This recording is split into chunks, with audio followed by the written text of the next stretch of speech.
Evening, everyone. Mr. Mayor. Sorry about this.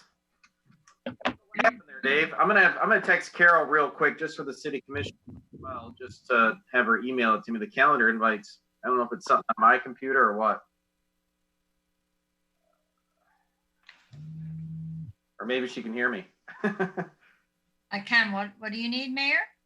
Can you just email me the link to the regular city commission meeting? Be the same one? It's the same one. So just perfect. flows into it. Yeah, I didn't want to have you guys have to log off and log back on and risk a problem with anybody with connectivity. Okay, perfect. That's perfect. I just I don't know what was happening. Uno, dos, tres, cuatro, cinco, seis. Okay, well, it's 6:34. I apologize about being a little tardy. There's a request has been made to go into closed session to discuss collective bargaining. Is there a motion? A motion by Commissioner Perush. I saw a second by Commissioner Douglas. We'll do a vote across the board here. Commissioner Lavasser? Yes. Commissioner Douglas? Aye. Commissioner Perush? Yes. Excuse me, Commissioner DuBuc? Yes. Commissioner Macy? Yes. All right, that's 6 yes, and I vote yes. We're in closed session.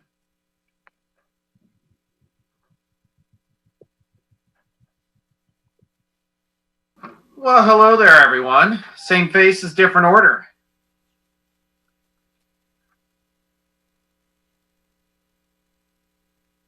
Let's see. Uno, dos. All right. What we're going to do now is we're still in closed session. We're back from recess. I'm going to entertain a motion to adjourn closed session and resume the public meeting. Is there a motion? See a motion by Commissioner Perush. Is there a second? Second by Commissioner Macy. We'll start at the top as I see him. Commissioner Douglas. Aye. Commissioner DuBuc. Yes. Commissioner Macy. Yes. Commissioner Perush. Yes. Commissioner Lavasser. Yes. And I vote yes. We've now exited from closed session.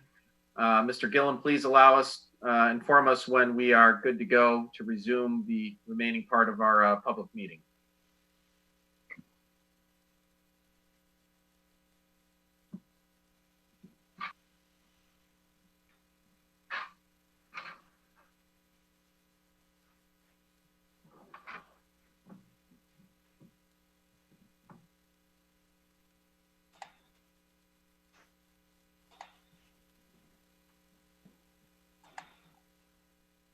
Mayor Fournier, we're live on WROK now.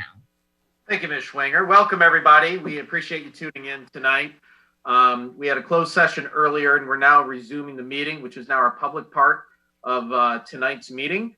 I'm going to begin by asking Commissioner DuBuc to perform an invocation, followed by the Pledge of Allegiance. Commissioner DuBuc. Thank you, Mayor. Tonight we gather as our city, our state, our nation, and much of the world continue to grapple with a health crisis, the likes of which hasn't been seen in many generations. And the threat of COVID-19 and the steps we've taken as a people to protect ourselves and our loved ones from it has had and will have, continue to have wide-ranging impact on each of us and our families. And you'd think that in such a stressful, disorienting, frustrating, and uncertain situation, you'd see a breakdown in our sense of community. But to the contrary, while there's certainly been some ugliness, what we've seen mostly on full display as we've gone through this together has been an increased sense of community. You don't have to look far on any given day to see beautiful expressions of love, support, togetherness, and courage. And I like to think that's because while there may be some disagreement about how to move forward, which of course there's going to be as we're all in very uncharted territory, in spite of that, there's an overwhelming sense that we're all in this together. And that as we make decisions about our shared future, we all ultimately want the same things. We want our kids, our parents, our grandparents to be healthy and happy. We want to protect our most vulnerable and plan for a prosperous future. And we want to leave an even stronger community for those who come after us. This is a hard time, but if we can carry that sense of community and togetherness into everything we do at this table, and as a city, we will be that much stronger and prepared for whatever else comes our way. With that, I hope all the moms out there had a wonderful Mother's Day weekend. Very good. Thank you, Commissioner DuBuc. We are going to do the Pledge of Allegiance now. I ask that if you can stand, please do so.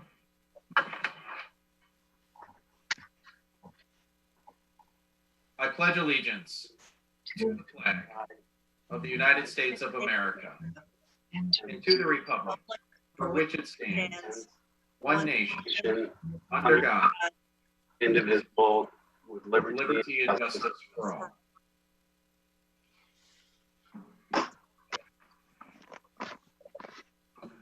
All right, I'm gonna, as chair of the meeting here, I am gonna exercise a little bit of privilege just to give some updates related to, COVID-19's impact in our community and some of the things that the city's doing, and again, reminding folks if they need help where they can get it. Construction on City Hall is back underway, as well as the police station. We fully intend on moving into those buildings this year. However, we are planning accordingly and looking at different ways to serve the public, not just better as we intended, but also in light of some of the conditions we're facing right now.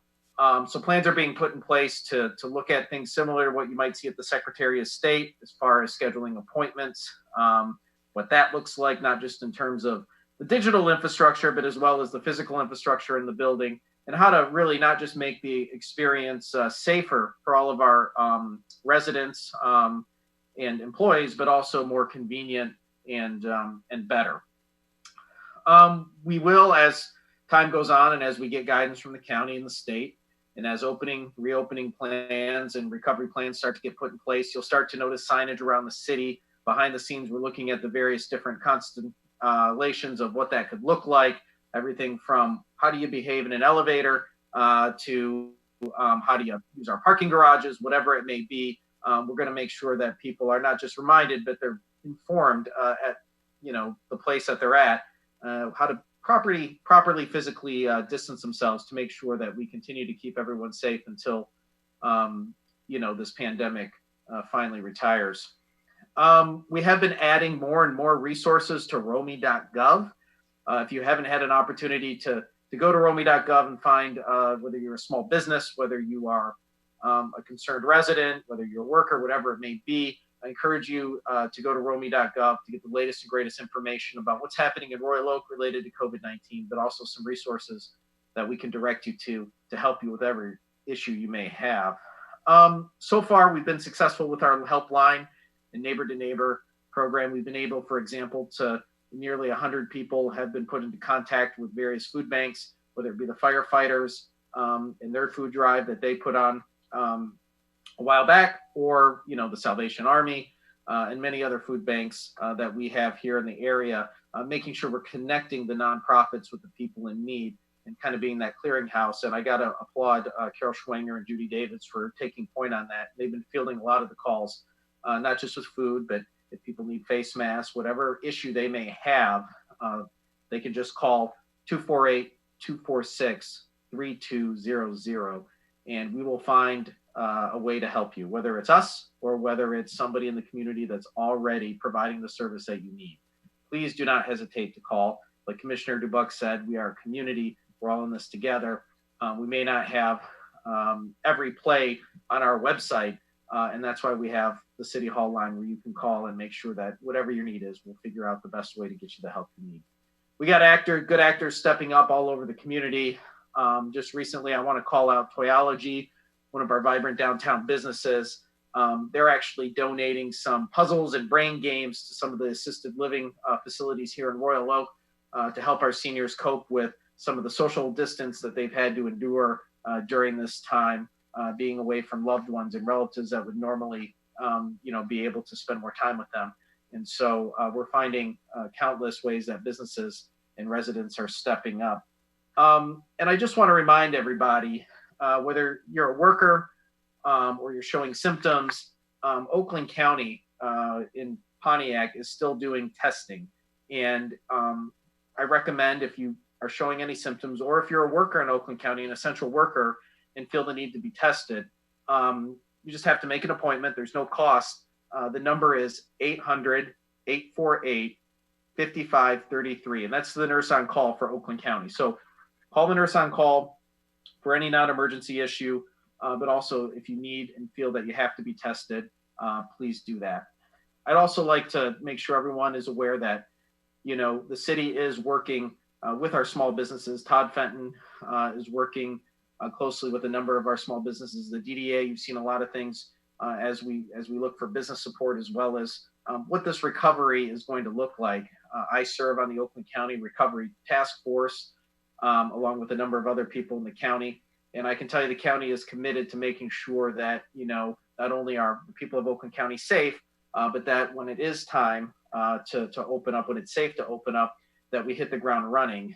And so the city, to the capacity and to the level that we can, I know our staff is working on a number of things behind the scenes as well. Received a number of emails related to, sidewalk cafes and, closing down Main Street and in Washington or whatever it may be to help our restaurants, putting up tents and parking lots of restaurants to help, make everyone more viable. All of these things are under consideration that, the city, from the police chief to Tim Twing to Mr. Gillum, are taking a look at.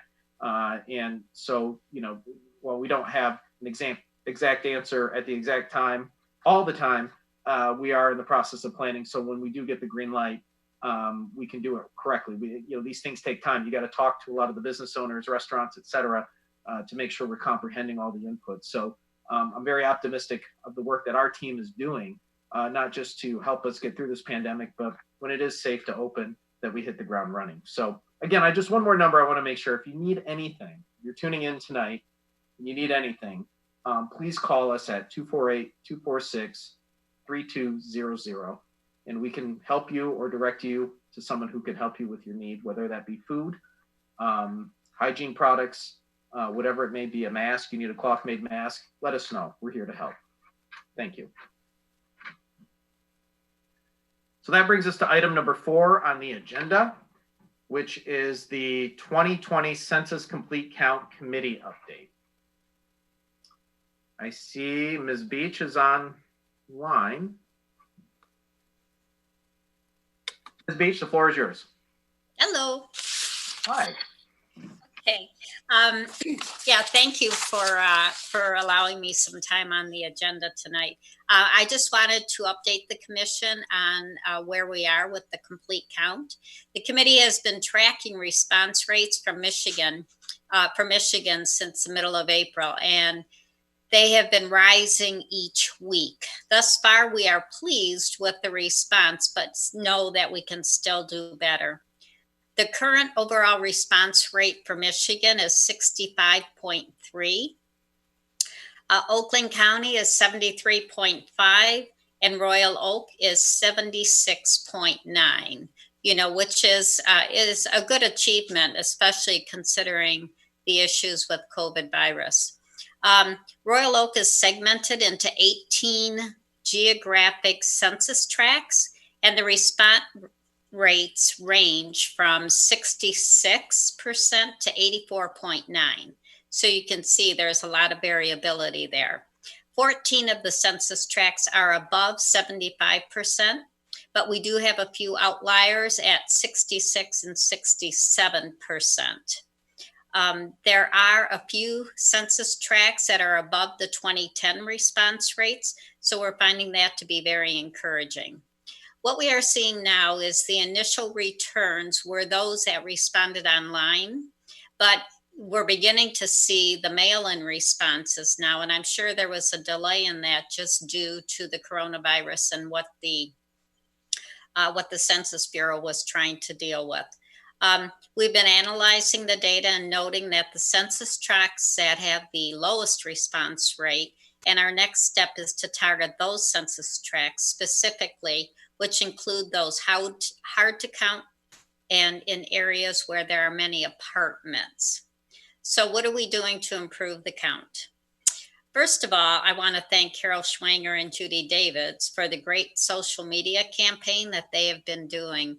I mean, you can't open up any Royal Oak website and not see something about the census. So they've been doing a great job.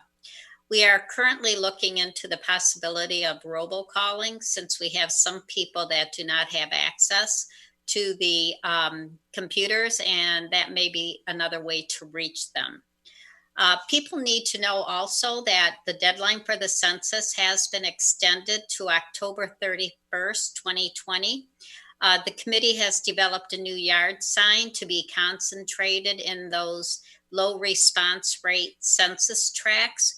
And it will include a note on there. It'll look a little bit different, and it'll include a note that the deadline has been extended. And then we will distribute these as soon as we receive them.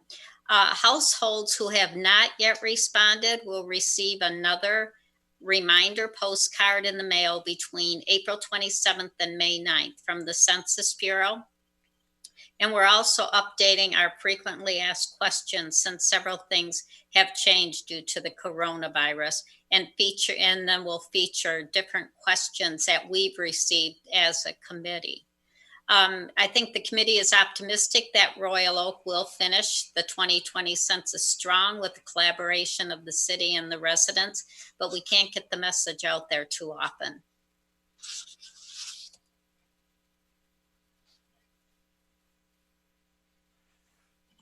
I must unmute. Thank you, Ms. Beach. Does anyone have any questions for Ms. Beach? Commissioner Macy. How are you reaching the people who don't have steady housing? Is there something, I know there had been a plan to kind of be out walking, and I wonder if that's changed now.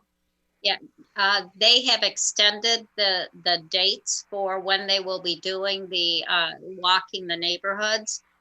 Each state is being handled differently. They're still hiring, and there has been several ads about them hiring to do that work.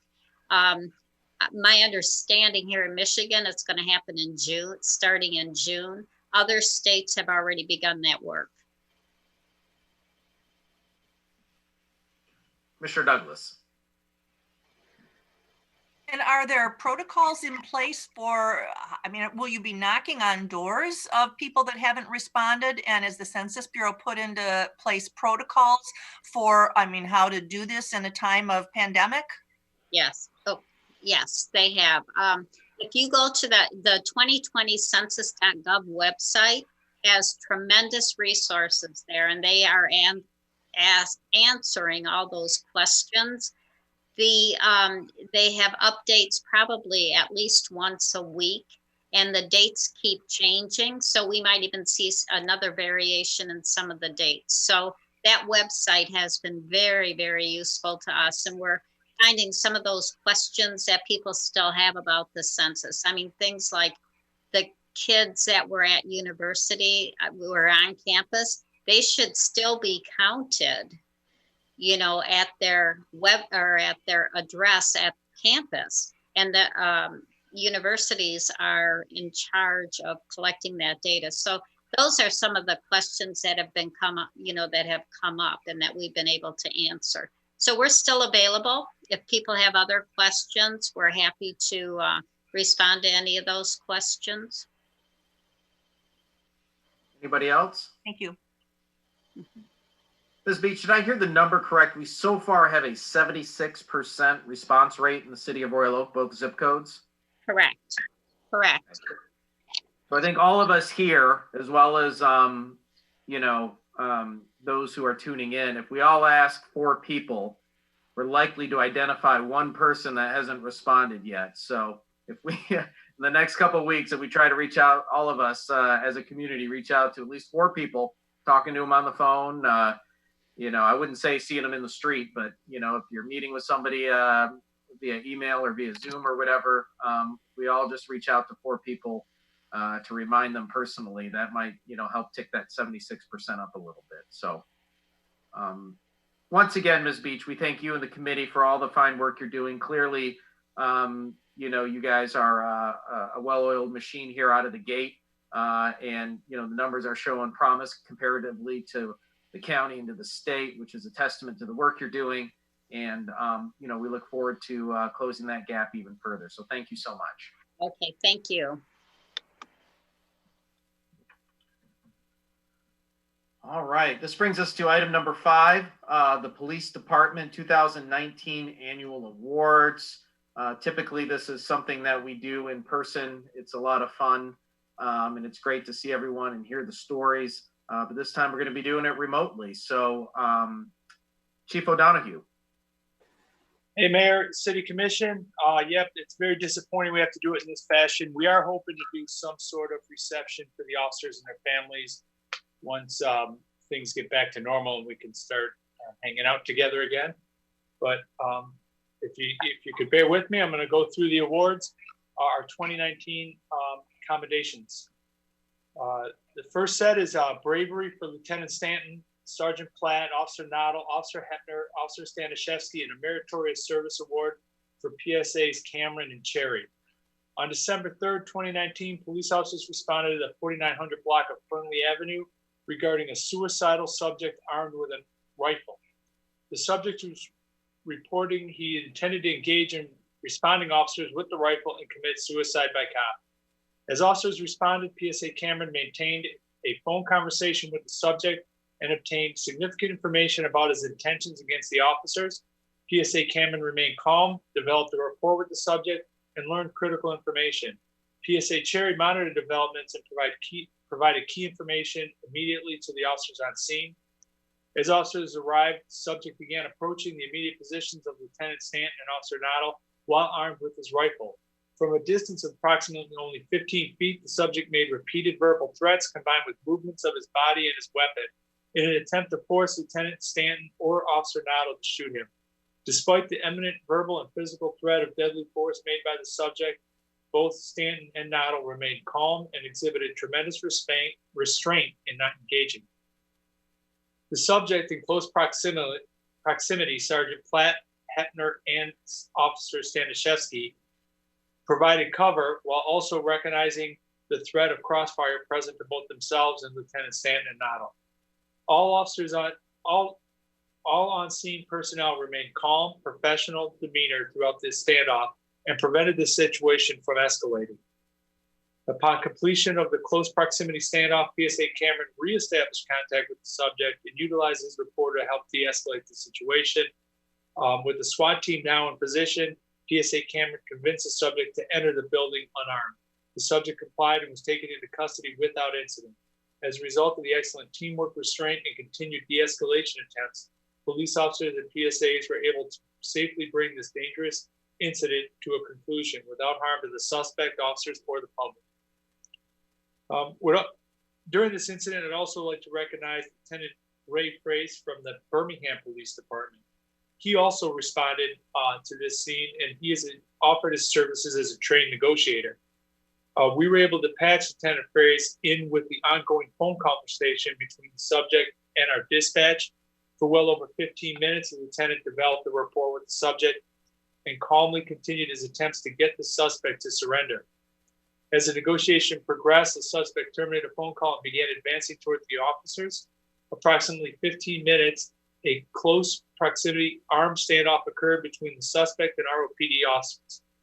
Despite this, the lieutenant remained calm and kept the subject verbally engaged while relying on Lieutenant Stanton and Noddle to provide cover. Despite the suspect's immediate threat to shoot the officers, the lieutenant calmly continued to verbally engage the suspect in an attempt to de-escalate the standoff. The lieutenant's negotiation and de-escalation efforts were a significant contribution to the overall team effort that brought this dangerous incident to a safe conclusion. Next up, I have a Meritorious Service Award for Officers Noddle and Snyder. On February 23rd, 2019, the Royal Oak Police Department responded to two pedestrians intentionally struck by a motor vehicle. Approximately 20 hours later, Officers Noddle and Snyder located a possible vehicle matching the description of the wanted vehicle. The officers also observed the driver matched the suspect description. During the traffic stop, Officers Noddle and Snyder obtained an admission from the driver that he was responsible for the vehicular assault. Their field investigation also uncovered significant physical evidence on and within the suspect vehicle. As a result of this, their investigation, the suspect was charged with felonious assault. Next up, I have a life-saving award for Sergeant Tyson and Officer Steich. On February 22nd, 2019, police officers responded to a suicide by hanging. Sergeant Tyson and Officer Steich found the victim's distraught sister weeping by the front door. The officers discovered the victim hanging by a leather belt nailed to the ceiling post. The officers quickly learned that the victim was still warm and immediately used teamwork to cut him down. Sergeant Tyson and Officer Steich immediately began life-saving measures, including CPR and applying an AED.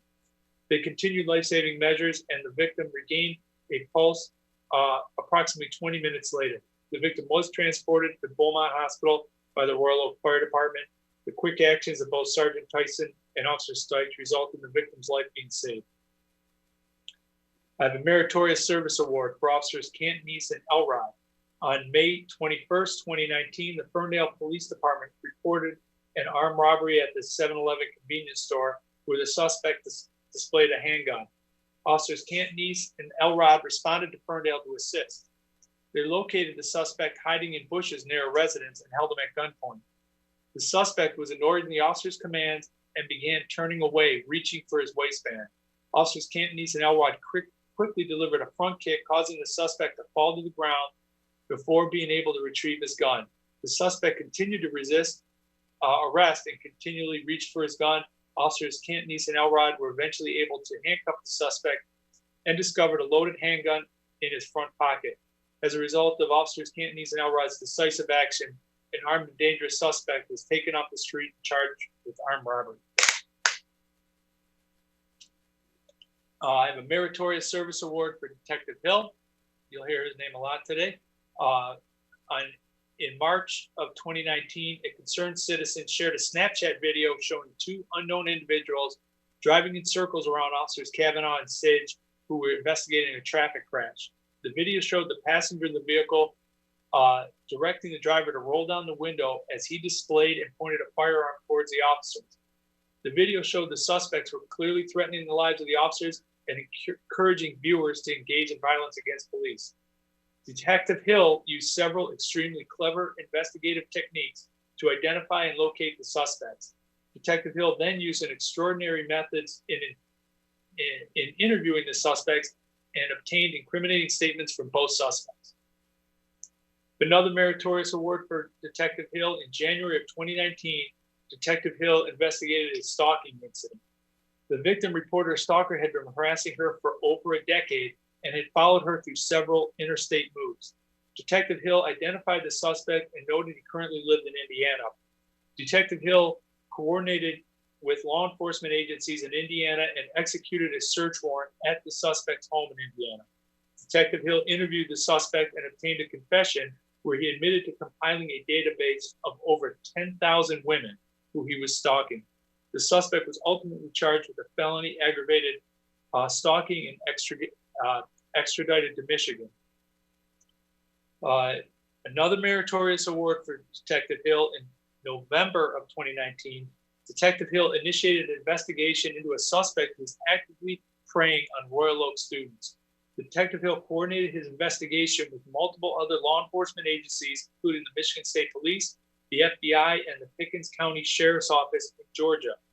Detective Hill spearheaded the execution of a search warrant into the predator's home and recovered a computer and 2 cell phones. Detective Hill completed the undesirable task of identifying hundreds of illicit images of children used as evidence against this suspect. Detective Hill also interviewed the suspect for several hours and was able to obtain incriminating statements used to prosecute the suspect in Georgia.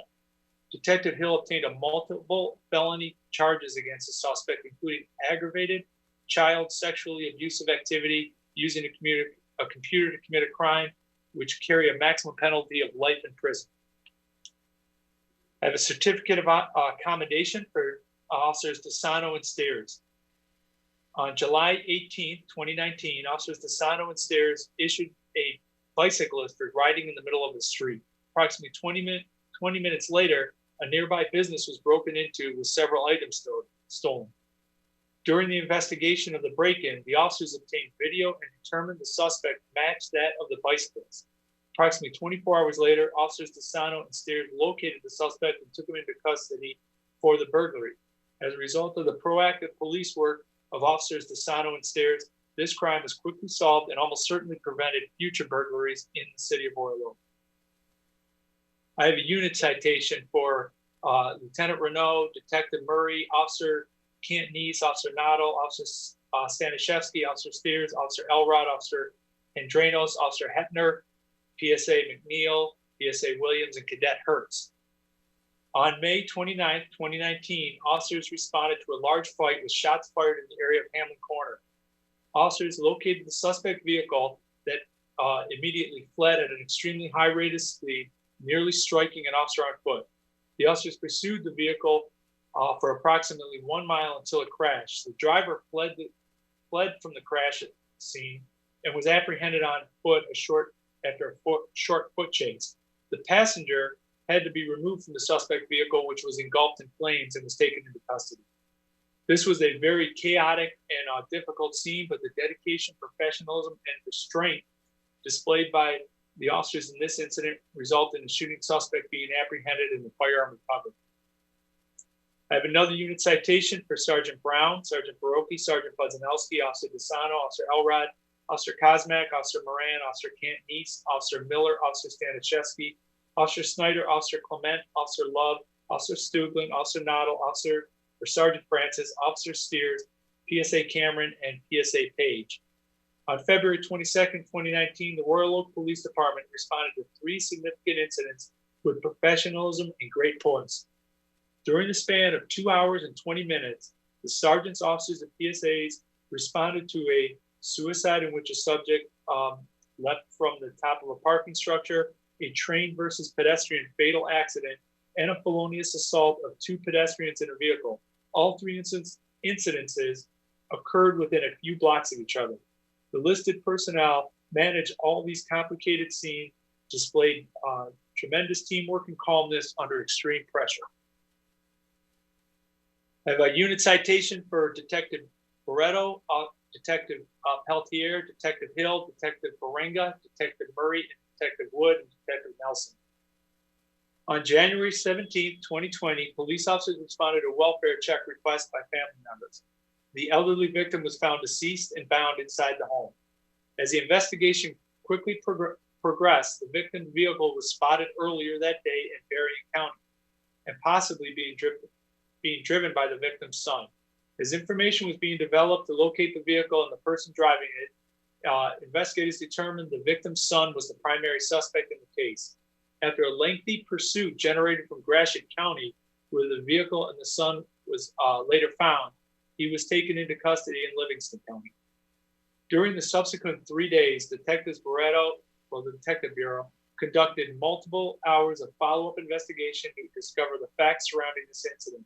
Information and evidence was obtained from multiple sources throughout the state, including the home of the incident, businesses in Oakland County, Gratiot, Berrien County, and several other sources. Investigators composed multiple search warrants and combed through hundreds of pages of reports and information obtained from 40 individuals and over 30 law enforcement officials from 12 agencies throughout the state.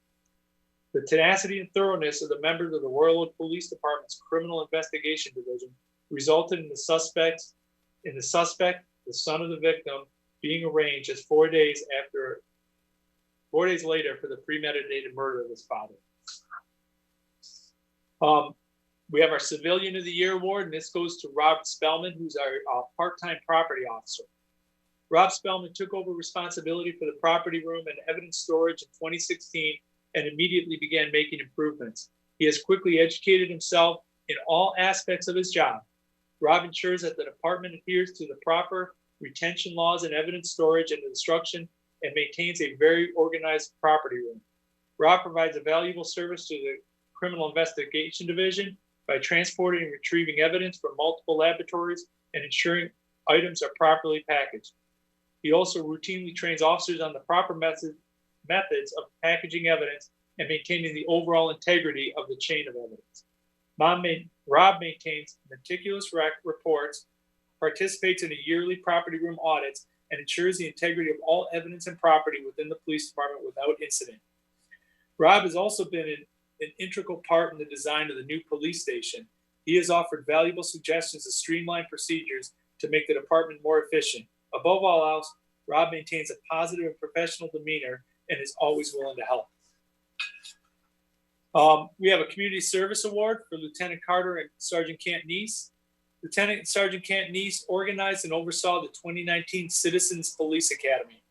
The Royal Oak Police Department Citizens Police Academy is an 8-week program that offers a group of Royal Oak residents a chance to interact with officers and learn about policing.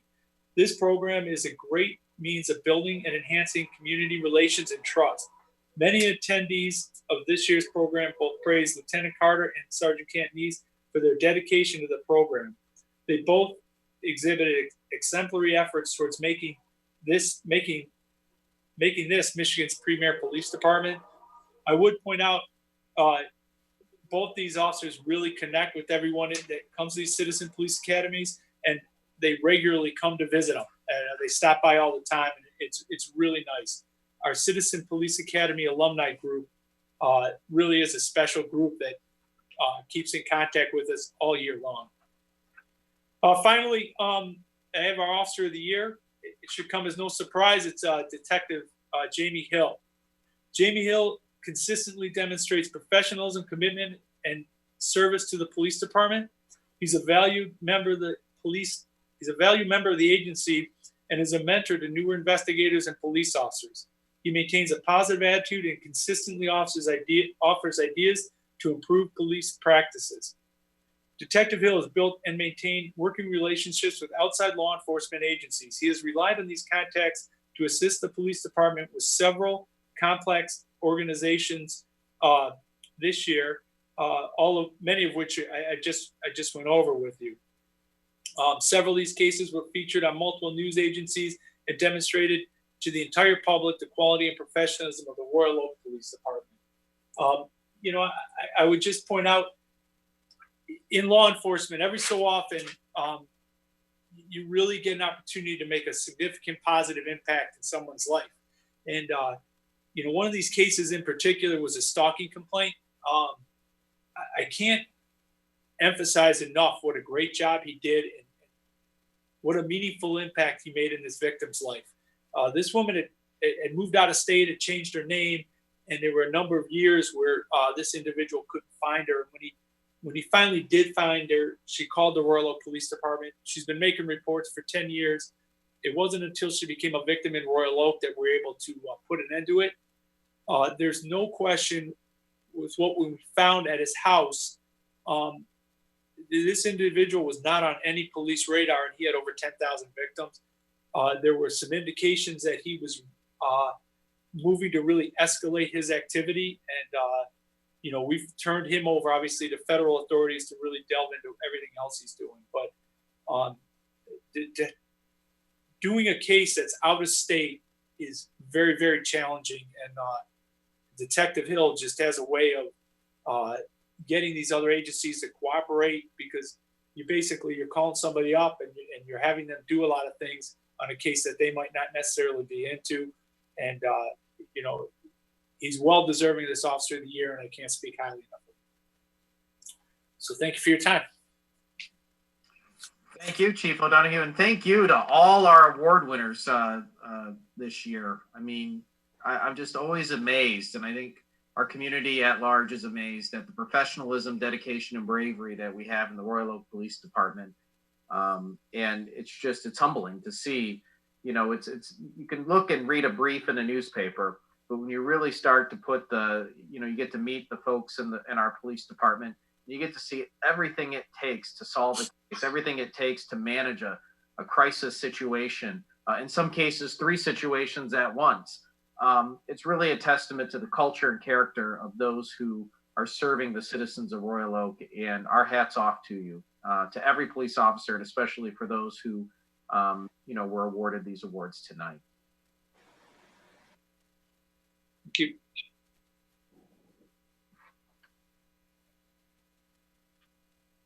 Okay.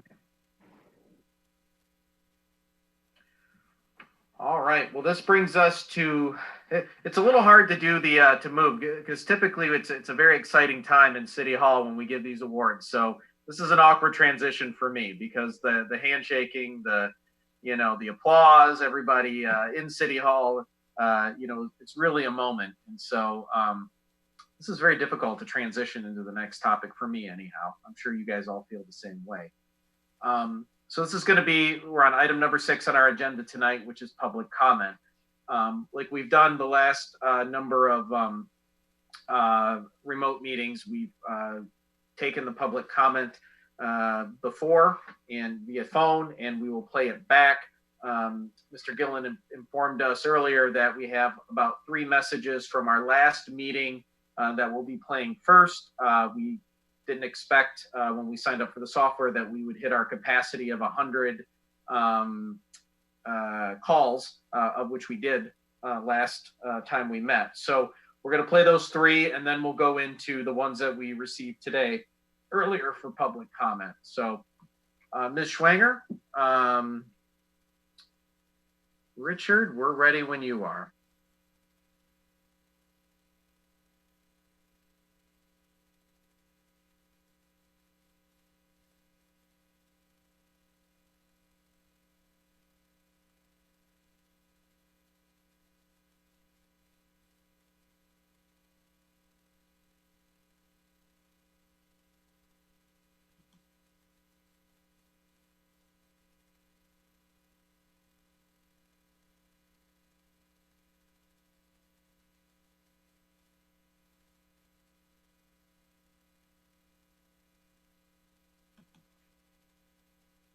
Am I the only one that can't hear anything, or have we not started?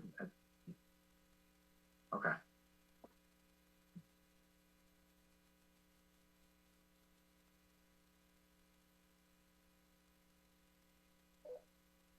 Sorry, forgot a step.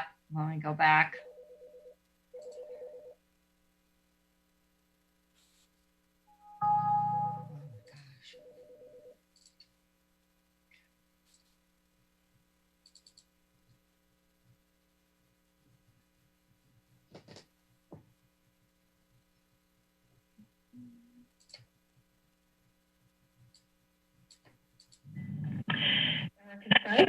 Royal Oak resident. I'm calling because I read with great disgust that there is an agenda item to discuss censuring a fellow elected commissioner member under the guise of violating her oath of office. What is really rich is that this censure is sponsored by 3 commissioners who thought so little of honoring their own oath to our city charter that they decided in 2017 it was okay to ignore our charter's debt limit to approve $58 million in bonds for the city center project without a vote of the people, a charter requirement if you want to increase the city's debt limit. 4 of you, including the mayor, have violated your oath when you voted for this debt in violation of the procedures required by our charter. Since some of you seem to have double standards when it comes to upholding your oath of office, I am requesting on behalf of all Royal Oak residents that if you plan on voting to censure Commissioner Gibbs, that you add on tonight's agenda an item to discuss the censure of yourself. Furthermore, I am asking all who voted to increase our debt limit without a vote of the people to resign. Your irresponsible action not only has put our entire city in financial peril that will most likely lead to increased taxes or reduced city services, but it was also a clear violation of your oath of office to honor our city charter. This is in stark contrast to Commissioner Gibbs' actions of attending a peaceful protest in Lansing on her own personal time and a constitutional right afforded to her. Ms. Gibbs' actions did not disenfranchise Royal Oak citizens of their rights or generate a situation where residents are going to face real, not imagined or made up threats to their lives. To those of you who voted to extend our debt limit over the charter limit, your behavior really will have an impact on Royal Oak residents in terms of increased taxes and or reduced city services. And if following the oath is so important to you now, perhaps you should look in the mirror, and if you are willing to step down, maybe then you could have some legitimacy to ask Commissioner Gibbs to do the same. At least Commissioner Gibbs can rely upon the First Amendment, which protects her right to free speech and assembly. What's your excuse? Thank you. Erica.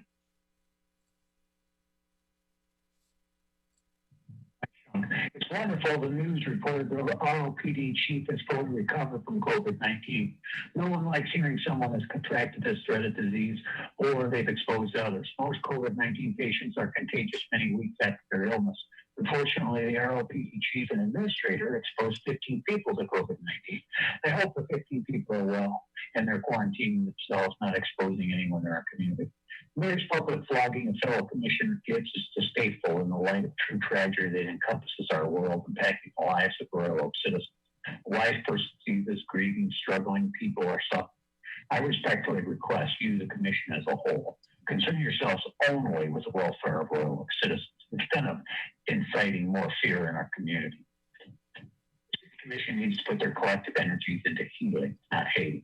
Most vulnerable senior citizen wellness calls for individual seniors, not welfare checks as an afterthought from a concerned relative. Royal Oak needs a strategic plan for the senior city apartment building if the COVID-19 pandemic takes hold in the buildings. Commissioners, have you prepared a strategic plan for the total economic shift after the pandemic? This economic shift has little effect but contagious and upgraded the pandemic itself. A stronghold like Beaumont is furloughing 2,500 workers with 450 employees losing their jobs permanently already. The mayor chose to engage in political jousting with his kids. It showed a lack of concern, empathy, and respect for all Royal Oak citizens of his branch. Crass, vulgar, and truly politically obvious what his intentions are. The whole situation could have been quickly remedied by quietly acting with Gibbs to quarantine for 14 days. Also, I'd like to mention Ms. Douglas has clearly violated Royal Oak's ethic ordinance by using the city's email system to explicitly ask people to vote for Mr. Dave Woodward, Chapter 66, Article H. I respectfully request the mayor ask for Ms. Douglas' resignation for this unsavory, unethical behavior.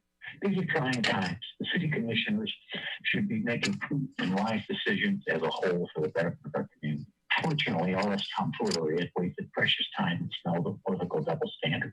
Time for you folks to get your heads on straight and get to work for the good of all residents, not just your own selfish political ambitions. Mike Shunk, it's wonderful that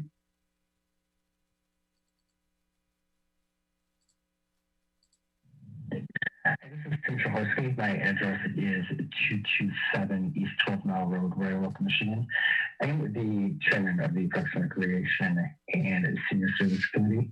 I was contacted last Thursday evening by a resident liaison of Darton Tower. She was having a problem with her residents not fully understanding the importance of the social distancing. And she was reaching out to the city for some kind of reinforcement that we could offer. I was able to contact Commissioner Macy, and within 18 hours, sometime Friday afternoon, I was able to get a representative of the police department out to the building to just remind the residents about the importance and the necessity to socially distance from each other. I just want to thank Commissioner Macy for her quick and swift action.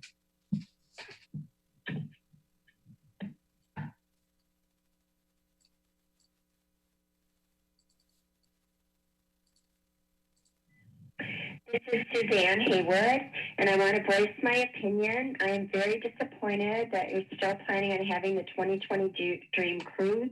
I do not feel this will be a safe environment, and even if the COVID-19 virus is brought under control by August, the shoulder-to-shoulder contact with many people from outside of Michigan will definitely be a breeding ground to reignite the pandemic.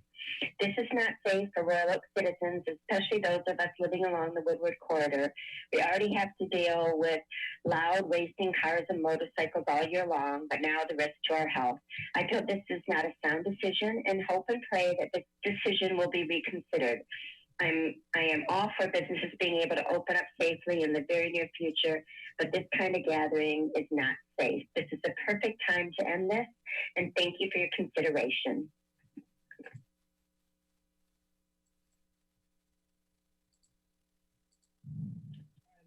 Jim Bertrand. I'd like to thank you for your service. I'm a lifelong Royal Oak resident. My question is relative to the wireless service infrastructure in the city. As I'm sure you know, there are thousands of studies documenting the adverse effects of wireless radiation, DNA damage, and cancer-causing carcinogens, to name two of the more notable ones. particularly closer you are to any access point. My request of you as the civil servants and representatives of the people with a fiduciary responsibility to direct us or provide us with resources regarding plans of implementation of these services moving forward so we can take action to protect our families accordingly. Where can I get information about the direct location or spots currently in the city that support wireless and or 5G infrastructure? And maybe more importantly, or equally as the future plans for implementation. We've all seen the work that has been completed along 12 Mile where the new lights have been implemented by Dan's Excavating. Was this work relating to 5G or wireless infrastructure of the city? Again, I appreciate you providing the service to us as residents of the city. I look forward to you directing me to the information. Thank you.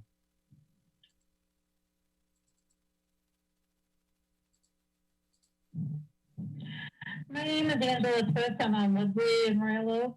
I would like the commission to rethink having the dream cruise this year with all of the COVID worry that's going around. Those of us that live close to Woodward, especially 13 and Woodward, our streets are always extremely full of people that whole weekend, really, and it just will not be able to be safe and keep our community and our neighborhood safe from the virus and such.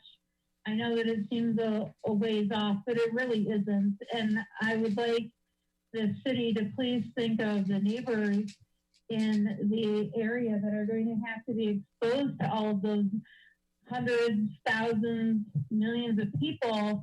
And it really is not fair to have us have to endure that. I'm not sure if you could consider putting blockages at the end of our streets so that people cannot come down it. But that would be greatly appreciated. Also, it already is quite a big problem. Every weekend, there are people out on Woodward. They are loud as can be. We can't even have our windows open. So if we could look into doing something about that as well, it would be greatly appreciated. Thank you.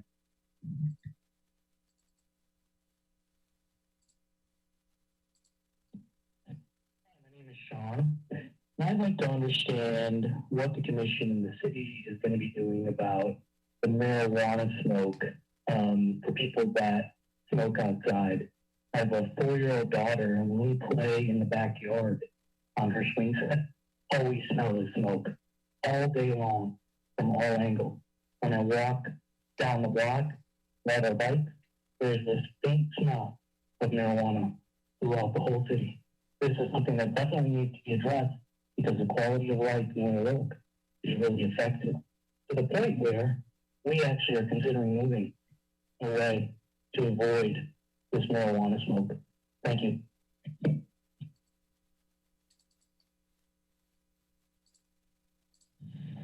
My name is Alex Crenson, and I live on Cooper Avenue. And I would like to know what steps the city is taking to deter the non-essential travel on Woodward by the noisy cruiser cars. They're drag racing, and they have cars that sound like they're exploding and shooting off machine guns. And it's been noisier this year than it has in the past 10 years. And unbelievably so, since this is we're in the midst of a national emergency, and they shouldn't be driving out there. And I would like to know what the city's going to do to stop that. Okay, thank you very much.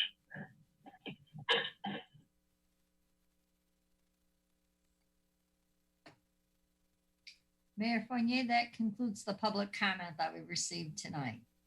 Thank you, Ms. Schwanger, and thank you for everyone who took time out of their day to call in and provide us your input and thoughts and questions. I do know that a number of the calls are related to the Dream Cruise, and we do have an update tonight on special events in our community, and we can answer some of those questions in general that related to the events, particularly at that time. That brings us to item number 7, which is the approval of the agenda. Is there a motion to approve the agenda? The motion by Commissioner Peru, second by Commissioner DuBuc. Is there discussion on the agenda? Okay, I'm not seeing any discussion, so I'm going to call for a vote. We'll start with Commissioner. Yes. Commissioner Lavasser? Yes. Okay, Commissioner Macy? Yes. Commissioner Perush voted yes. Commissioner DuBuc? Yes. Commissioner Douglas? Yes. And I vote yes. So we have an agenda. That brings us to item number 8, which is the consent agenda. Does anyone wish to discuss anything on the consent agenda? Commissioner Lavasser. Item H.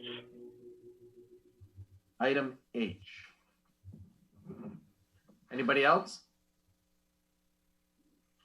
Okay, the consent agenda now consists of the City Commission meeting minutes for April 27th, claims from May 5th and May 8th, approval of purchase orders, Police Department annual report, contract modification, Anglin, Civil Oaks, Savannah, habitat restoration construction at Normandy Oaks Park, award of contract for janitorial services, for buildings, approval of easement with Grand Trunk Western Railroad at South Main Street, second extension of Prohibition of Marijuana Establishment, second reading, approval of extension of interim city manager appointment, receive and file the non-action items, which is the April 2020 investment report. Is there a motion? Motion by Commissioner Douglas, supported by Commissioner Perush. Discussion on the consent agenda. All right, with none, I'll call for the vote. I'm going to start with Commissioner Douglas. Aye. Commissioner DuBuc.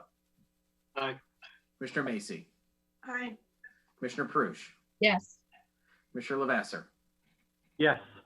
And I vote aye.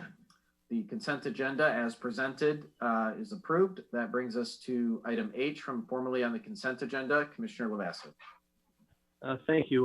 The reason I asked to pull this off, and I do appreciate that these are a bit trying times, and it does make the job of our engineering department more challenging. However, this would seem to be a public works contract in excess of $25,000. I do believe that it should go through the bidding process, and that's my concern here tonight. Yeah, I see Ms. Donahue is online. Ms. Donahue, any thoughts or comments related to that? Sure. So this project, this is resurfacing of the parking lot at the Senior Community Center.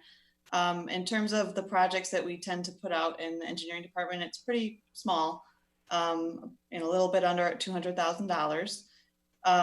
And honestly, this was something that kept kind of getting pushed to the back burner so we could get our other projects out to bid, those larger projects. So this really wasn't ready to go until recently. Even if we weren't under coronavirus issues, I would still be concerned about trying to bid it this late in the season and getting good prices. But especially now that we have contractors who are already behind schedule, who are already booked up for the summer and probably going to get delayed into next year. I was really concerned that we wouldn't be able to get a good contract or good prices, and that we would end up wasting, a month to bid it, another couple of weeks to get it on a commission agenda, and then get them started with the work. So with that in mind, we approached the contractor that's already going to be in town this year, doing asphalt resurfacing. Ajax has done it for us for a multitude of years, and they've done a really good job, and they're really reliable. So I know the product we're going to get out of this, and the price they gave us was very fair, actually a little bit lower than I thought it would end up being. So that was good news for us. So with all that in mind, we decided to put it on the agenda for hopefully your approval. Ms. O'Donoghue, just for clarity, the original contract with Ajax had been bid out, correct? And it's just saying, hey, we're going to take the pricing and what you quote and just add a little bit extra scope of work to it. And when you check the math, it actually was better than what you had expected. But you just did an extrapolation of a very large paving contract that we already have in place with Ajax, correct? That's right. Ajax was awarded a contract in 2019, extended into the 2020 season, and then this would be another contract modification on top of that. So no difference if I was getting my driveway poured and I said, hey, can you go, give me a quote? Can I just add to my driveway this little square of sidewalk I want replaced or something like that? That's a similar analogy, yes. Okay, perfect. Okay, I saw Commissioner DuBuc with his hand up. Commissioner DuBuc? Thank you, Mayor. I was actually, I think, just going to go along that same train of thought as you, that this project was properly bid out for much larger work and that we're just tacking this on. Ms. Donahue, is it your professional opinion that would we get a price competitive with this price, or would it be more likely to come in much higher for such a small job while things are really backed up right now? I think it would be higher because of, like you said, it's a smaller job. And also Ajax was very clear, like, I'm giving you this price because I'm already here in town and I don't have to mobilize again. I'll do it when I pave the other streets. Okay, thank you. I feel like our fiduciary responsibility requires that we take, context into consideration when there's a clear situation where we've got a very good price from a duly bid contract. I have no problem moving forward with this. I'll move for approval. Motion by Commissioner DuBuc. Is there a second? Okay, we have a second by Commissioner Perush. Any other discussion? Commissioner Perush. I'm over at the senior center, at least before we had a shutdown, on a regular enough basis to understand the condition of the parking lot itself. And it's really deteriorating. And most of the people who are walking in that parking lot are seniors. And I think it's an accident waiting to happen if we haven't had one already. So I think even the idea of pushing this back even further and waiting for another bid process to come in really is not in the best interest of the people who are going to be using the building once it reopens again. It is overdue for repaving. There are certain areas which are frequently blocked off because they're deteriorating in such a way. And I think it's a safety hazard. So I think the sooner we can get this done, the better for everybody that uses that building. And if Ajax is willing to do it, they are a premier contractor. We've had extraordinary work from them in the past. And if they're willing to do it at the prices that they gave us before, then to me, this is a no-brainer. Anybody else? I'll just say, Ms. Donahue, thank you. Seems like a really smart play here to not only save us money, but also, make it convenient for the amount of effort we have to put in, as well as, most importantly, get that lot paved to protect our seniors that are going to the senior center. So I appreciate the effort here and the ingenuity to make something good happen for everybody involved. So appreciate it. All right, I'm going to call for the vote. I'm going to start with Commissioner Lavasser. No. Commissioner Perush. Yes. Commissioner Macy. Yes. Commissioner DuBuc. Yes. Commissioner Douglas. Yes. And of course I vote yes. Okay. That brings us to item 9 on tonight's agenda, which is the request for refund of Class C license fee, Town Tavern, 116th 4th Street.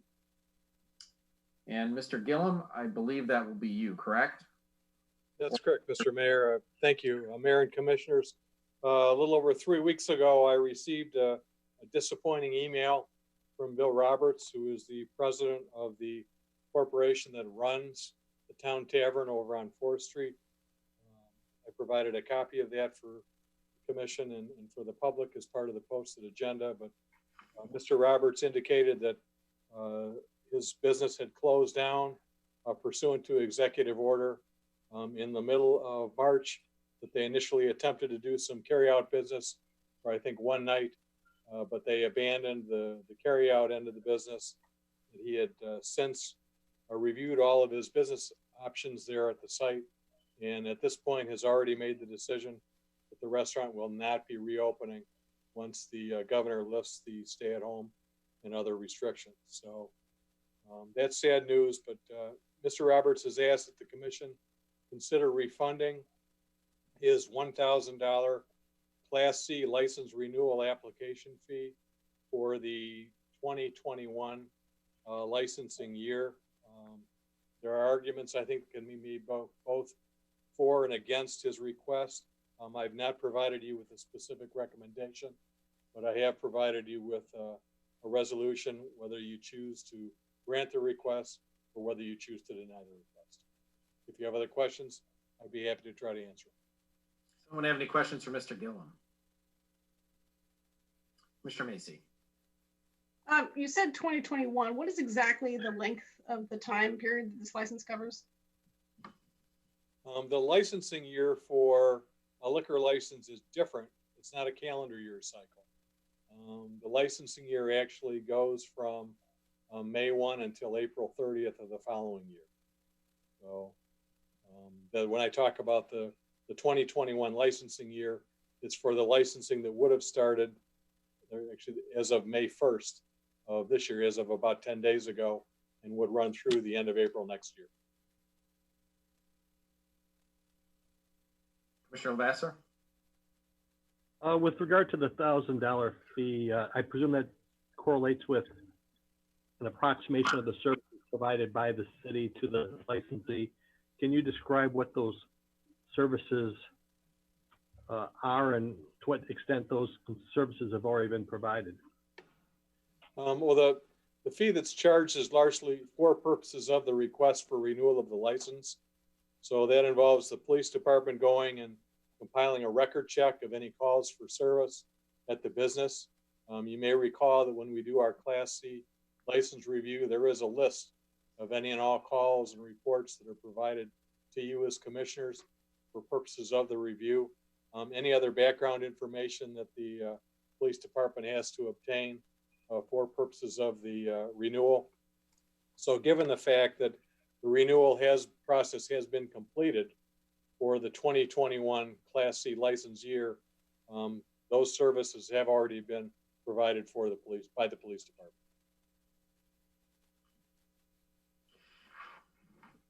I'll just add that, Bill also owns several other, high quality restaurants as part of his group as well.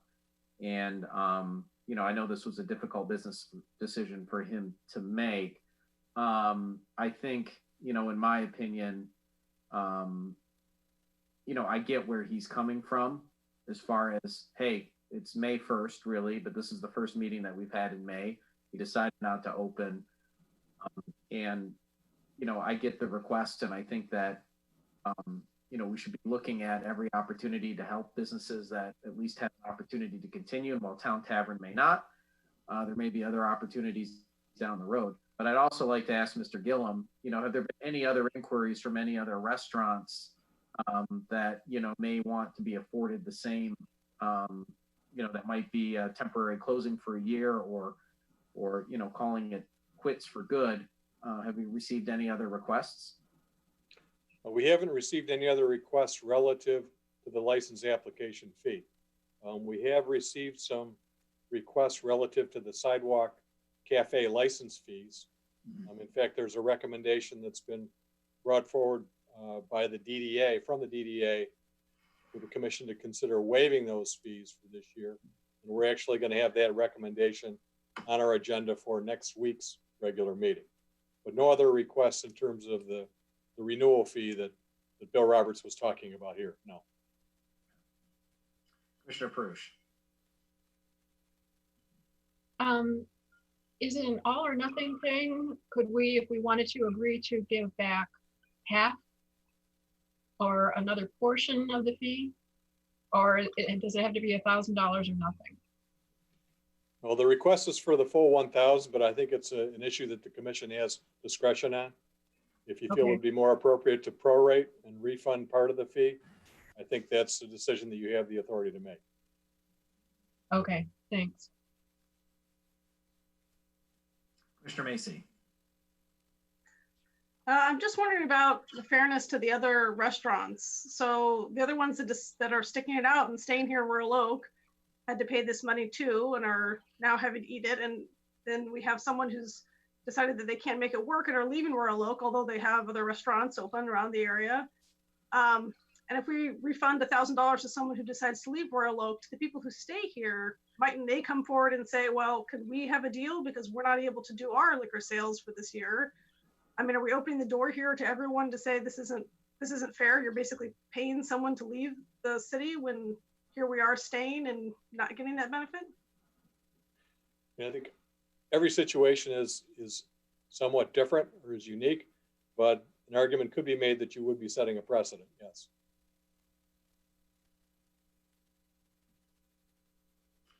Or is the option to say that, you know, anyone that is closing their doors, or, you know, you prorate it by month for the year, you know, as a matter of policy? I don't know. I mean, I get Commissioner Macy makes a lot of good points. I do like the idea of just in general finding relief opportunities for the ones that are businesses that are staying. I don't know always what the best vehicle to do that is. You know, obviously you can give money through different grant programs that we're seeing through the DDA, and then there's relief and payment extensions on a whole number of things. But I see Commissioner DuBuc with his hand up. Yeah, I think I agree with Commissioner Macy's concerns that, you know, I'm sympathetic to the business owner, sad to see them go. But if we're going to waive this fee for someone that's going, I don't know how those that are staying and really working hard to see this through wouldn't have the right to ask for the same thing. And we're not really in a position to be, you know, covering eating costs like that either. You know, we have to be cognizant that we might you know, be feeling a pinch here as well. So I think we need to identify creative ways to help the businesses that remain, but I don't think I'm comfortable providing this refund, as, you know, as much as I understand why the ask was made. Commissioner Douglas? Yeah, I'd like to make a motion to deny the request for the refund. Okay, a motion by Commissioner Douglas, second by Commissioner Macy. Discussion. Yeah, I take Commissioner Lavasser's point. The work of renewing the license has already been done. I mean, that's what they pay for with their license fee. And absolutely, I also agree that we shouldn't be treating somebody who's leaving the city more preferentially than somebody who's staying. But to me, the cost of the fees is the overwhelming argument. Commissioner Lavasser? My concern has to do with how the $1,000 was calculated, and my understanding of our requirement here is that it's to be some approximation of what we anticipate our cost would be in doing the research involved. And I'm wondering, when was that last reviewed? How was it determined that $1,000 was the appropriate fee to charge? I don't know whether that is an appropriate fee for the amount of services provided by the city or not, but I'd like to get some insight into that before making a decision. I don't have. Mr. Lavasser, we do review our fees on a regular basis, but I'll let Mr. Gillum answer that question. Yeah, I don't, I'm sorry. Yeah, I don't have specific information as to when that fee was set, but the fee is set by a resolution of the city commission. So that is information we could get for you if you wanted, Commissioner Lavasser, and specifically when the fee was set. And Mr. Gillum, by law, just like with the building department permit fees, that one's usually a little bit more volatile, right? Because you either have booms in construction or lulls in construction. You know, but with all our fees, I mean, by code, we can't charge more than what the services that are rendered based on a calculation. That's why we have staff review those fees from time to time, right?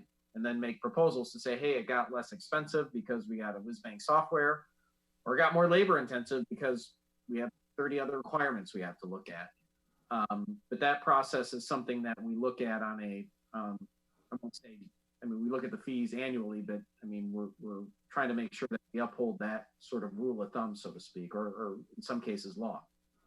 That's correct, on a regular basis, because fees are meant, as everyone has indicated, to cover costs, not to generate profit for the city.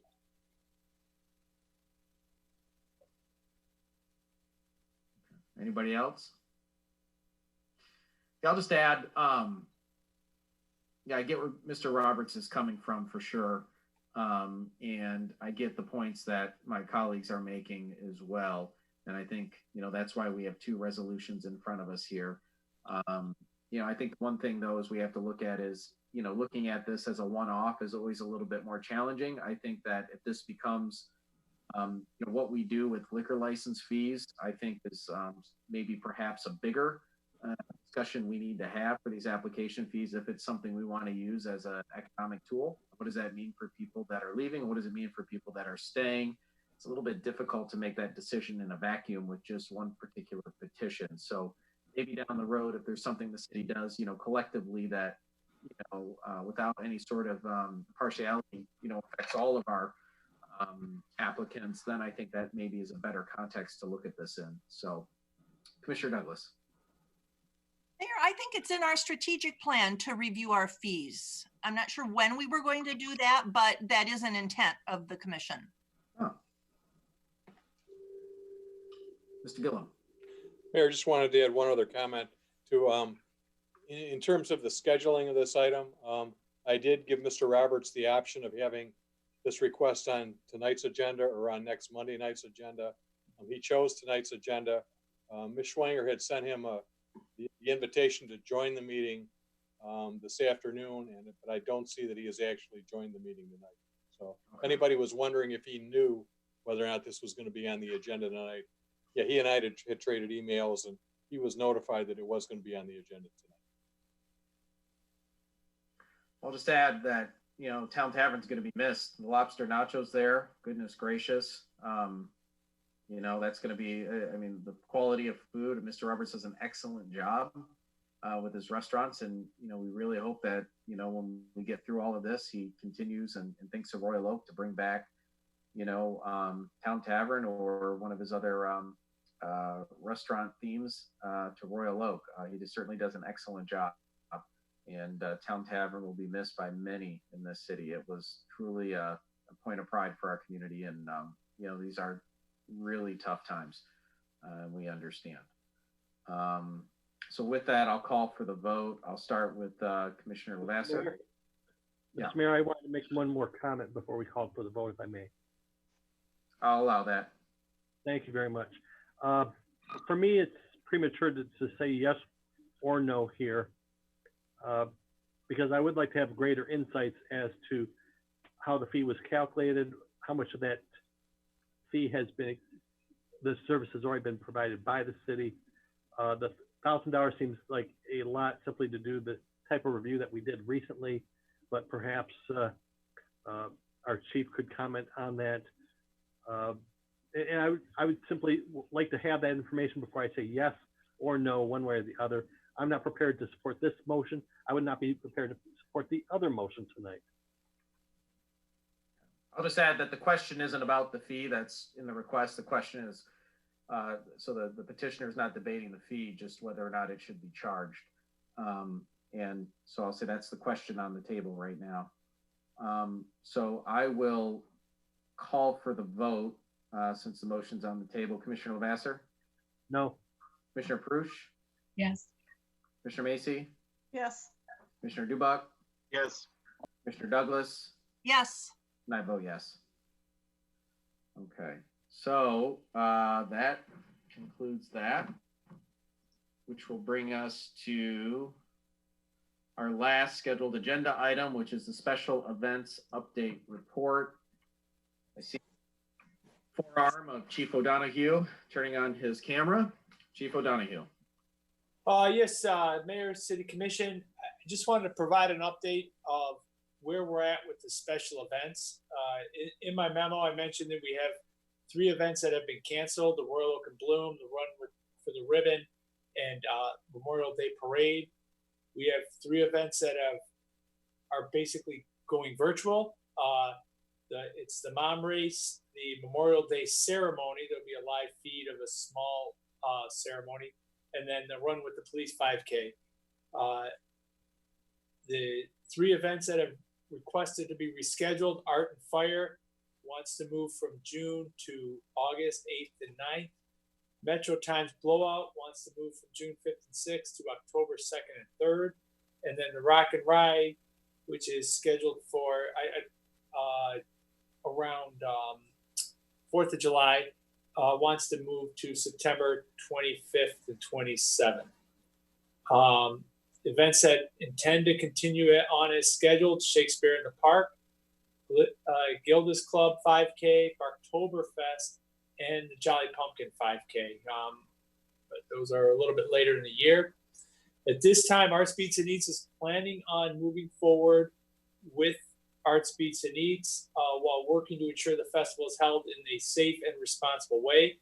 John Witz has been in discussions with the police department, state health officials, and other major event planners to ensure he's up to date on the latest and best practices of events of this type, and will make whatever necessary and prudent changes are he may have to as more information becomes available.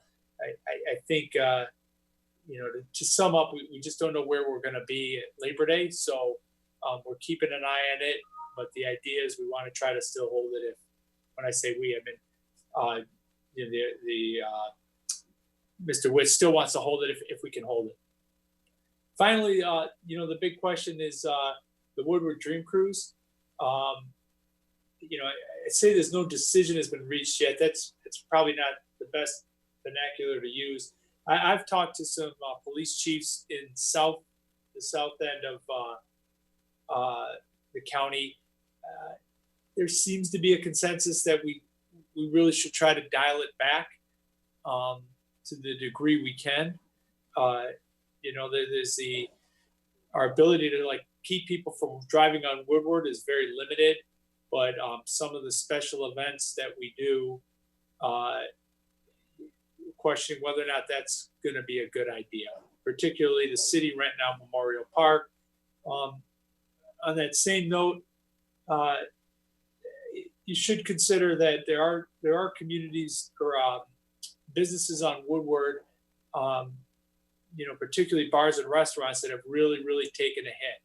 And once they're able to open back up, they're going to be exploring opportunities to do things that are maybe unique and maybe we wouldn't even consider in a different era, like expanded outdoor service areas into their parking lot. And although I maybe not allowing something specifically for that weekend, just that weekend, I think you're going to see some requests to do things outside their plan of operation to do more outdoor activity. So there's really no resolution, but I just wanted to put it out there for your comments and get some feedback as we have discussions with these communities moving forward. Commissioner DuBuc had his hand up. Thank you, Mayor. Chief, so I appreciate that, we're not trying to be hasty, but I think we do want to proceed with, public health and safety first and foremost in our minds. I know that that's how you operate.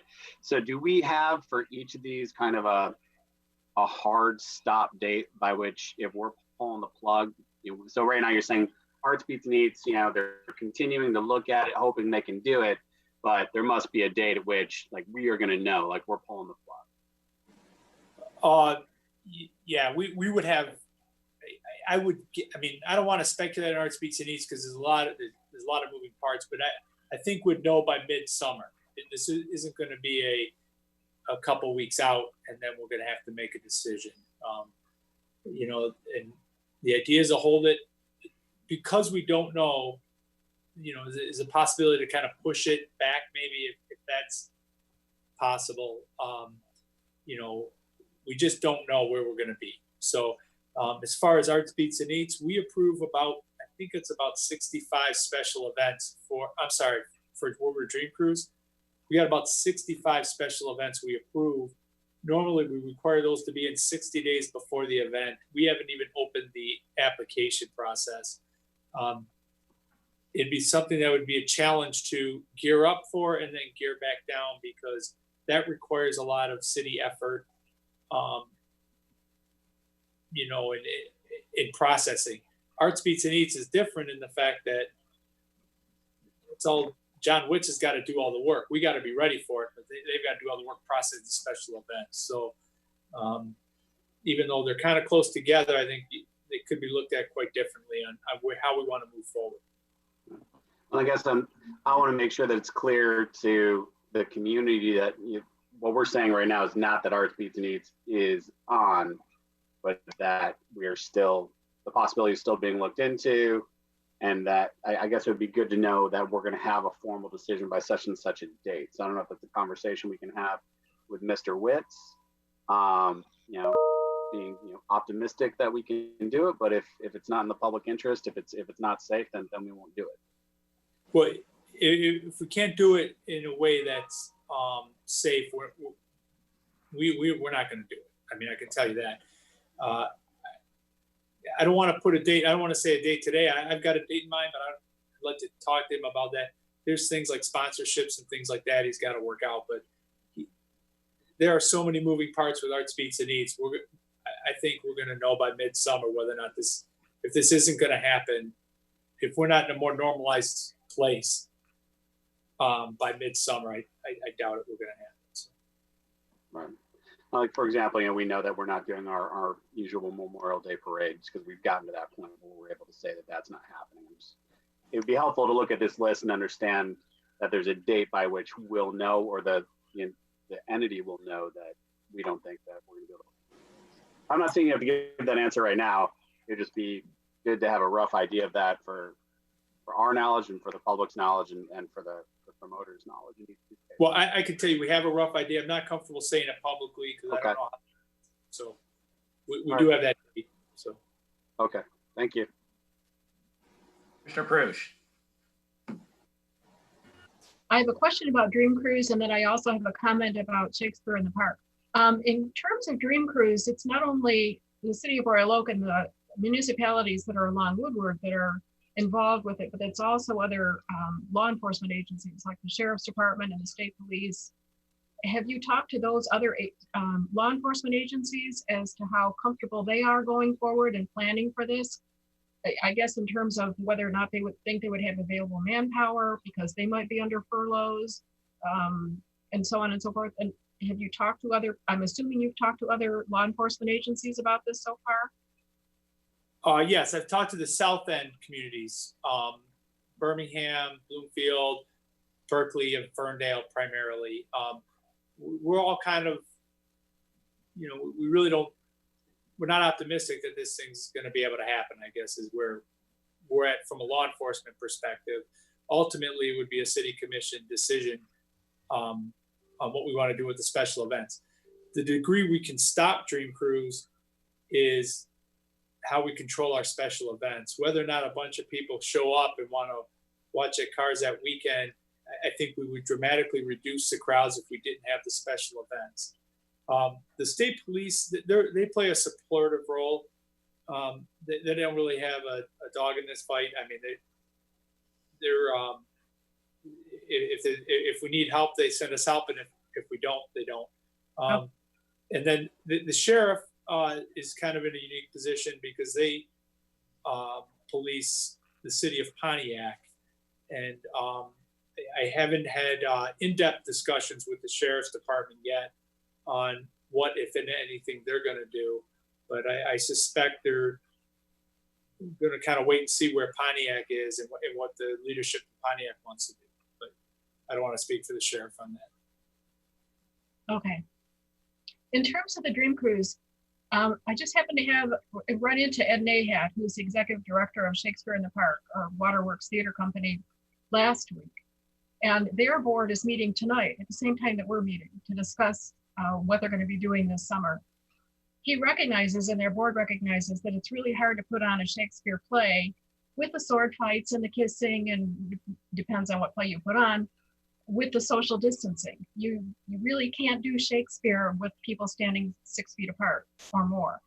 Plus, you've got the consideration of the crew, the costumers who are in the tent putting on your costumes, and the builders and the props people and so on. So they recognize that if they do anything this year, it's not going to look like what they did last year, or the last period of years. But they're not really sure what to do yet and how to transform it and to perhaps keep it going in some form or another.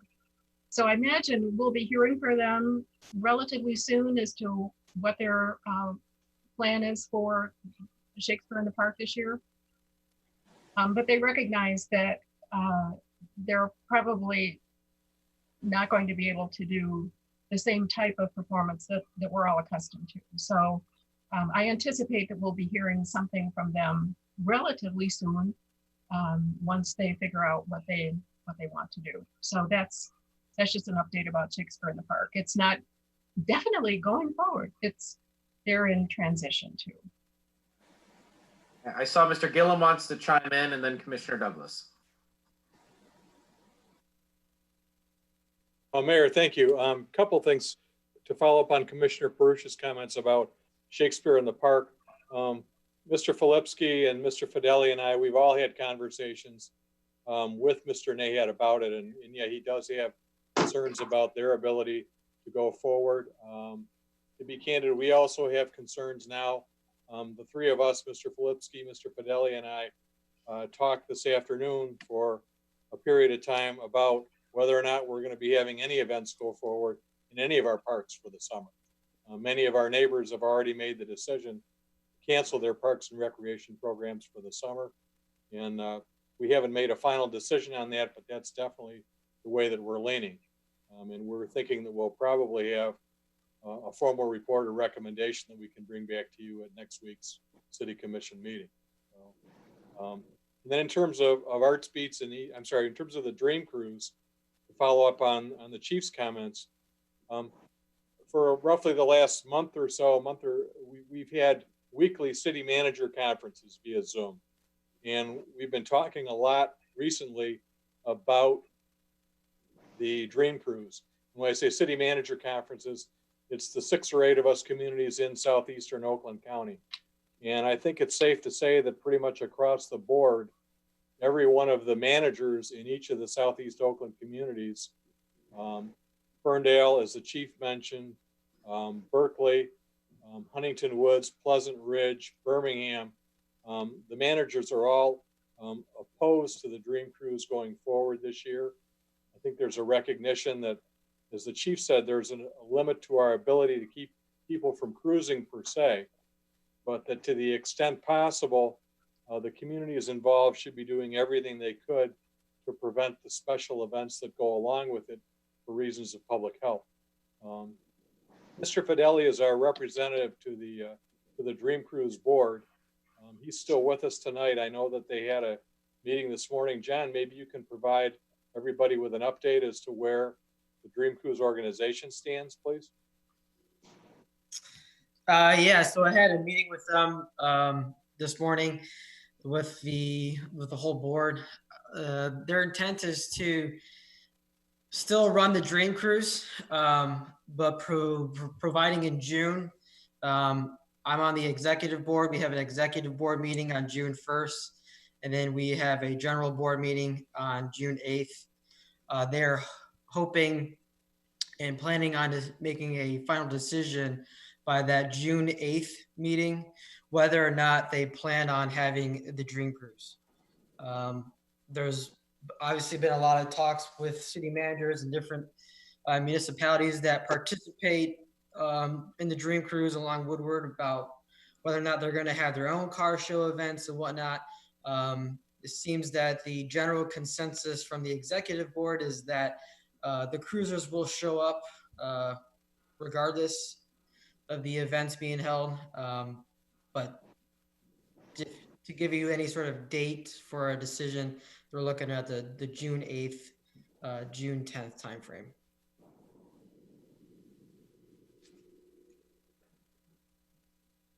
And we know, I mean, just Chief, from a public safety perspective, I mean, this is something that we're reactive to the cruise. I mean, I know there's planning and there's all of these things that we have to do, but the reality is let's say, unlike Arts Beats and Eats or any of the other events that you have here, there's usually some sort of reimbursement mechanism for our police work and EMS work that we do to support these events. In this particular case, we got DPS putting up cones and barricades on our streets. We got officers managing, traffic flow and all of that. And that's something that isn't necessarily reimbursed by the cruise, correct? We get some reimbursement, but not nearly what we put into it.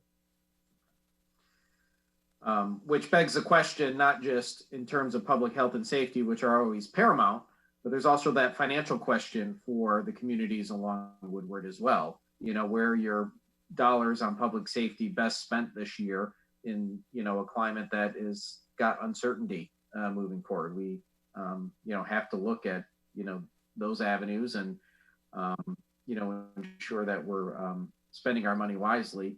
And I think that it's going to be interesting. I know a lot of people, just since we're on this topic real quick with the Woodward Dream Cruise, a number of people had concerns about the cruise itself and the loud sounds and all of that. And I know we went back and we altered some of our nuisance and noise ordinances to address some of those concerns, to arm our officers with a few more tools to help, not, drop the hammer on people, but help, mitigate those situations, which was working effectively for a little bit until a clever lawyer found a loophole in the law on Woodward because it's a state highway, M1. So we want our neighbors to know that we are looking at alternatives to manage the disruption that, that comes with, not just a couple days, which is fine. I think everyone's okay with, in general with a couple days of disruption, but, the 2 or 3 months of cruising that can go on with the loud engines and everything, it's recognized, but there is limited authority on a state highway for communities like Royal Oak, Birmingham, Berkeley, Ferndale to address a lot of the issues and enforce the things that we want to enforce to keep peace in the neighborhood. But we're not giving up. We're still looking at creative measures. But, the cruise itself is something where, like the chief said, and city manager Gillum said, we can only, we have about 65 permits or so that we could say, hey, no special events, but that doesn't stop people from driving on the road because it's a state highway. We can't prevent them from driving on Woodward. And we certainly can't, if people want to walk up and down the sidewalk, they're free to walk up and down the sidewalk. Am I correct, Chief? Yes. Yeah. We'll go with Mr. Gillum and then Commissioner Prush. Just a brief follow-up comment on your comments, Mr. Mayor. I've been in contact with Mr. Valentine, the city manager over in Birmingham, because not this past weekend with the weather being less than ideal for Mother's Day, but the prior weekend when we had the very nice weekend, the city of Birmingham, they received a number of complaints from residents along Woodward Avenue about noise associated with the unofficial cruisers. We received some too. You heard some during public comment tonight. So the conversation that Mr. Valentine and I have had, he and I have discussed reaching out to try to get through our elected representatives to get some clarification from the Attorney General's office on exactly what some of the language in the motor vehicle code means, and whether or not we have some additional enforcement authority up there. And if it turns out that we don't have the authority that we think we need, then we're going to be asking our elected representatives to consider amendments to the motor vehicle code that would give us the type of authority that we need. So we hear the complaints, we're aware of them. There's a limit as to what the police department can do. I know that Chief O'Donoghue has talked with Chief Clements in Birmingham.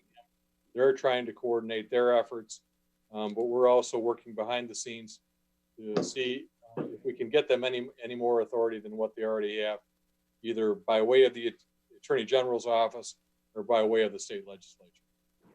Thank you, Mr. Gillum. And we know you guys are working hard, and it's a tricky situation to navigate because it's not just writing an ordinance or enforcing an ordinance. It's working with other political entities or governmental entities to see what we can do. Quick question, follow up on Arts Beats and Eats, just while I got the floor here. Clear for anybody that's watching that even though we, help manage that event from a permitting perspective, that still has to fall under the guidelines of what the state allows and what the county will allow for events. It's not the only event occurring in the state of Michigan or in Oakland County. So, it's not just the city of Royal Oak. It's, for this event to even happen, it has to be permitted by the state and by county regulation and rules. First off, before we even have any say in this. Am I correct in that analysis, Mr. Gillum? Absolutely correct, yes. Okay.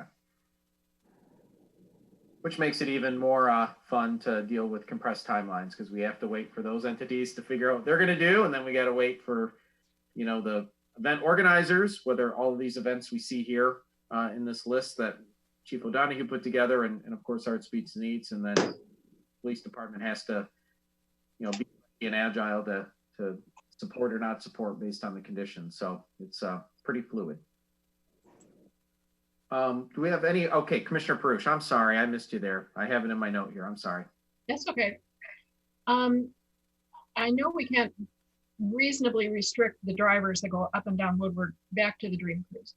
And we probably don't have a whole lot of ways that we can restrict people walking up and down the sidewalk. But there are people who take lawn chairs and park along Woodward Avenue in groups. And that adds to the event type atmosphere of the cruise. Are there ways that we could restrict people from sitting in lawn chairs and so on along Woodward?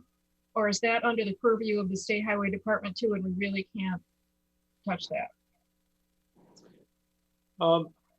It's a tricky question to answer. Under normal times, we really try to discourage any kind of congregating up to a week before Dream Cruise. That's kind of been our goal.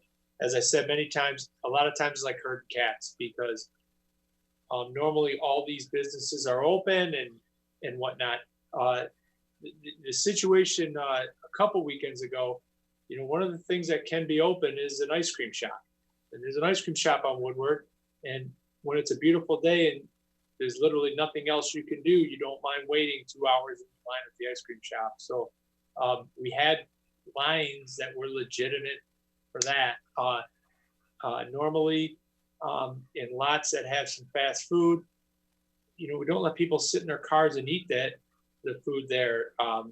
If you get your food, then you gotta clear out. Well, now you can't eat in the restaurant. So we have some unique challenges now. We're doing our best. It's one of these things where you can gear up and the weather's not good and there's nothing to do, and then you get a sunny day and it's nice out and it's a mess. But we are doing everything we can to kind of discourage that activity, because it is a nuisance for everyone who lives up and down Woodward. And it's not a new problem though. This is something we've been dealing with for years. And I was joking, we found the 1954 annual report from the police department, and one of the problems they had was, noise on Woodward. So like, it's been a problem that's been around for a long time, but it's a particular problem now. One of the things you mentioned, Chief O'Donoghue, was about, looking at creative ideas that might be coming our way under the context of Dream Cruise, where, restaurants that are along the Woodward corridor might want to put up a tent and kind of, if restaurants are allowed to be open by then, kind of expand their area to keep it safe and, maintain some opportunity to collect revenue to stay in business. And so maybe, Mr. Gillum, I know we've been exchanging some emails and we've been talking to various business owners. Maybe just a 30-second update, because I know a lot of people it's apparently on social media have talked about, what Traverse City might be doing. And I know we've talked to a few restaurant owners in town about everything from parking spots to expanding, outdoor dining, with the anticipation that restaurants might be allowed to be open at 50% capacity or something. Who knows what's going to come down the pike. But in order to spread people out, keep them safe, and try to, help them recover after the shutdown. If, like I said in my comments before, maybe just a couple assurances to let those business owners and let the people of Royal Oak know we are evaluating those things. We are working with the business owners to find out what solution is right for Royal Oak, and that might be something, your team might bring here to the City Commission. Yeah, that's correct. There are some ideas that have been floated and suggested by a variety of different people. As you've indicated, I think everyone is kind of operating under the assumption that when restaurants are allowed to open back up to the public, that their capacity is going to be reduced, perhaps based upon the square footage in the establishments. Like, there have been some restrictions placed in some of the big box stores by some of the governor's orders. And if that's the case, then the restaurants will be looking to pick up capacity or pick up space somewhere else to make up for what they can't use within the four walls of their business. And so one option would be potentially to allow them to use the public right of way, to use the sidewalk. Although we do have a lot of sidewalk cafes that are already in place. And candidly, if social distancing limitations are still in place, most of the area within the sidewalk cafes probably wouldn't be able to be used. But then there's the idea of perhaps closing streets and allowing the restaurants to then use space in the streets. I think those are things that,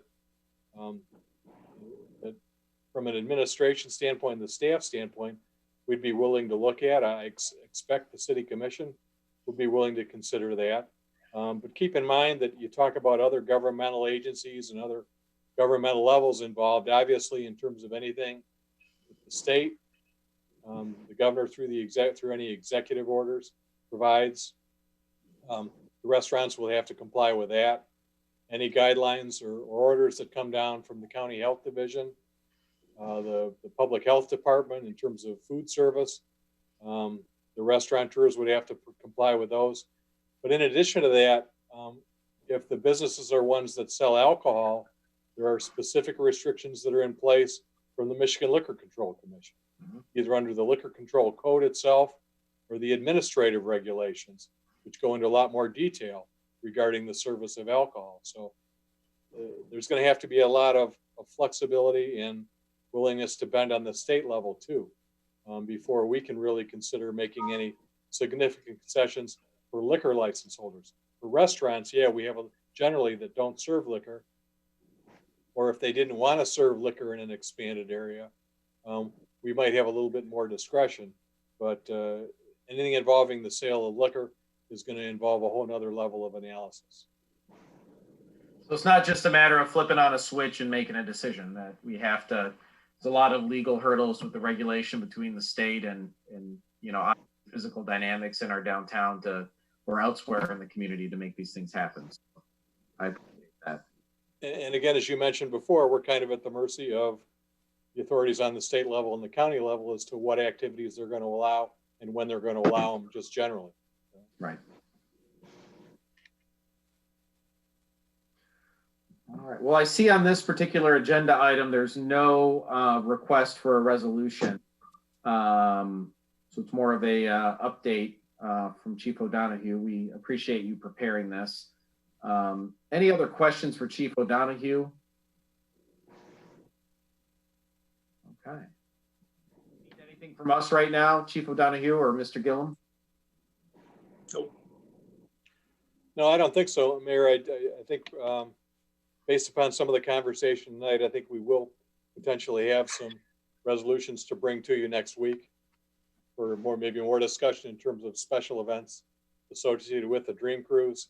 And then, as I mentioned before, I think we're going to have a recommendation to bring forward to you in terms of our Parks and Recreation programs for the summer too. Very good. Any other questions from my colleagues? Okay, I'm not seeing any hands, so that brings us to the end of the agenda. I think unless there's anything for the betterment of our community, we should entertain a motion to adjourn. We have a motion by Commissioner Perush. We have seconded by Commissioner DuBuc. Any discussions on this motion to adjourn? Okay, with none, I will call for the vote. I'll start with Commissioner Douglas. Aye. Commissioner DuBuc. Aye. Commissioner Macy. Aye. Commissioner Perush. Aye. Commissioner Lavasser. Yes. And I vote aye. We're adjourned. Thank you, everyone, for tuning in. And remember, if you need anything, 248-246-3200. Take care.